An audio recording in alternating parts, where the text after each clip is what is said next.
Hi guys, it's Miss Lisa, Lisa Murphy, sometimes called the Ooey Gooey Lady. And today, I'm in my brain. I'm thinking of these as like little nuggets, like really nothing more than like 10 minutes, little rants per se, but not in a negative fashion. Just a way for me to give some feedback or some insight, or maybe my position on certain topics, certain threads of like certain consistent threads that I've seen on a lot of the comments and feedback that I got after being a part of the Challenging Behavior online conference. And I maybe it's selfish, but this to me is an easier platform for me to respond to many of the messages that were consistent throughout the days of the conference. And so I'm titling today's chat,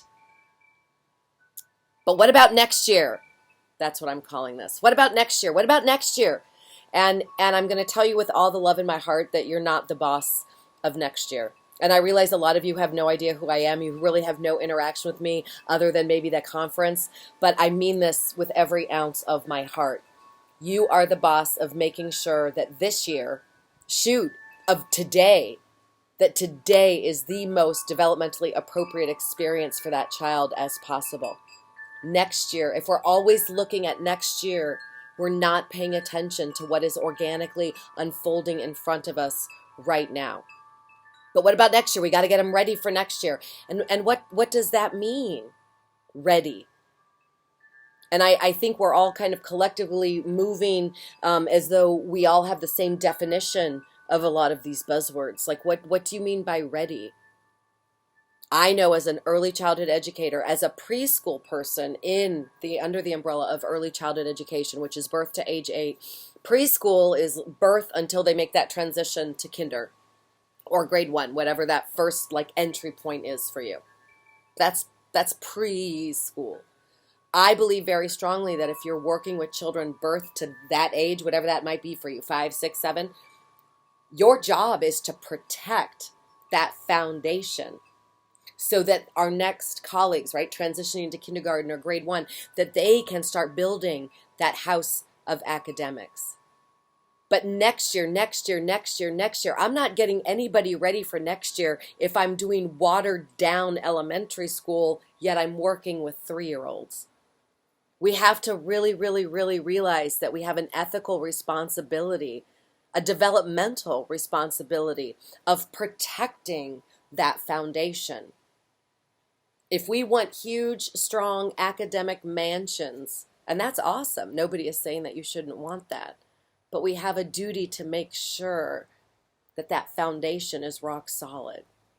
I woke up in the middle of the night the other night and I jotted some notes down, and I don't usually read from notes, but I'm going to today. I usually talk from the heart all the time, and I think in the middle of the night when I woke up I wrote from the heart.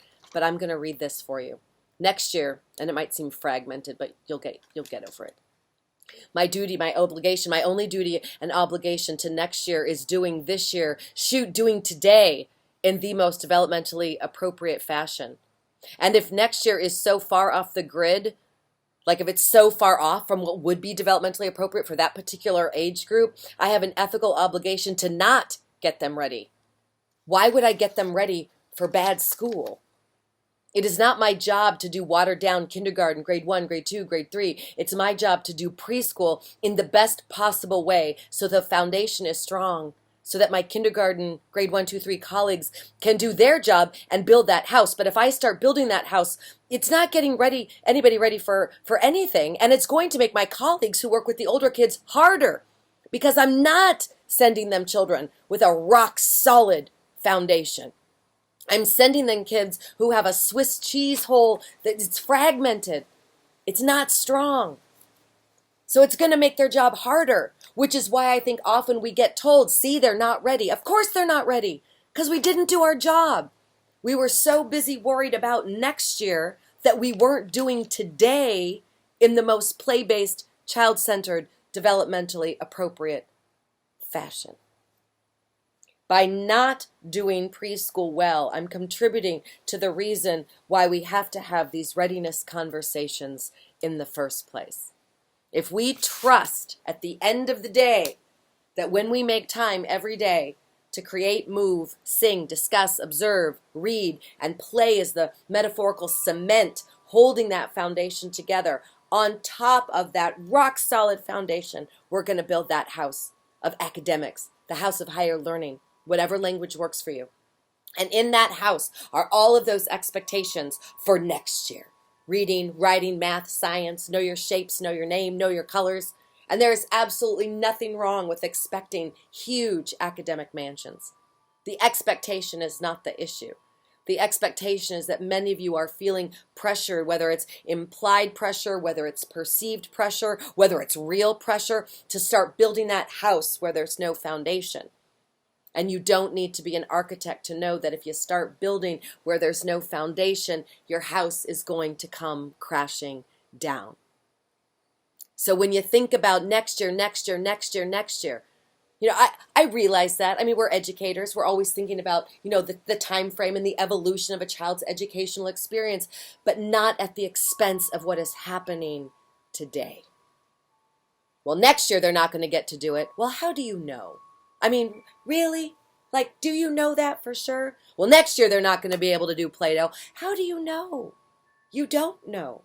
And even if you did, in the really rare case that you actually knew 100% that they were not going to be able to paint at the easel, that they were not going to be able to self-select play activities, if they had to sit down, 1, 2, 3, eyes on me, crisscross applesauce, if you knew 100% that that was actually going to be accurate, that they were going to have to do that next year, why would you get them ready for that today? Why? If you truly, truly, truly meet children where they are right now, they will be ready for the expectations that somebody might put on them next year. But it's not because you got them ready for it. It's because you did preschool well. And that is in turn why they're ready. Well, next year they're not going to be able to stand up at snack. Yeah, but maybe if you let them stand up at snack this year, they won't need to stand up at snack next year. Be mindful of how much energy you are sending out for next year, which is something you honestly have no control over. Well, they're not going to be able to do it next year. All right, maybe yes, maybe no, we don't know. But if you knew a famine was coming, would you start starving them to get them ready? Probably not. No food next year, so no snack today. We're going to get you ready for being hungry. You wouldn't do that. And you wouldn't do that. So be cautious.